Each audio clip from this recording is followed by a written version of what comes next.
யாரோ தெரியாம இவங்க கிட்ட இங்க சிக்கன் பிரியாணி பயங்கரமா இருக்கும்னு சொல்ல எங்க எல்லாரையும் பில்லு பார்த்து பயப்பட வச்சிட்டான் மக்கள். சாயங்காலம் 4 மணிக்கே இந்த ஹோட்டல்ல எல்லாமே காலி ஆயிடும் தெரிஞ்ச நம்ம நண்பர் சீக்கிரம் கூட்டினு வர. ஆனாலும் அங்க நம்மளுக்கு சீட்டு கிடைக்காதனால நம்ம பையா வீட் நெய்யே ஹூப்பர் செலோ சொன்னதுனால நாங்க மேல போய் உட்காந்துட்டோம். நாங்க டேஸ்ட் பண்ண வந்தது என்னமோ சிக்கன் பிரியாணி. டைம் ஆல்ரெடி 3 மணி ஆனதுனால நம்மளுக்கு கிடைச்சது மட்டன் பிரியாணி தாங்க. அப்புறம் வகை வகையா சைட்ஸ் எல்லாம் வாங்கி வச்சுட்டு நல்லா எல்லாரும் சேர்ந்து பேட்டிங் பண்ணோம். மட்டன் ஃப்ரை எல்லாம் பாத்தீங்கன்னா செமையா இருந்துச்சு. ஹோட்டல் அன்னபூர்ணாக்கு போகும்போது மட்டும் பஸ்ல காசு கொஞ்சம் வெயிட்டா எடுத்துன்னு போங்க. வீட்டுக்கு வந்து நம்ம செலிபிரிட்டி ஃப்ரெண்டு கூட கொஞ்சம் வெளியே போயிருந்தோம். ஏன்டா இவன் கூட போனோம்னு தோணிடுச்சுன்னா பாருங்க,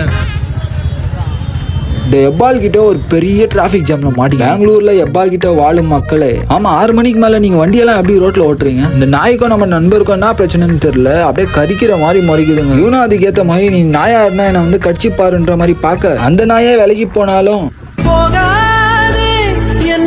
இவன் அந்த நாயை விடுற மாதிரி தெரியல. இந்த மாதிரி ஒரு ஃப்ரெண்ட் இருப்பான், அவனை டேக் பண்ணி விடுங்க.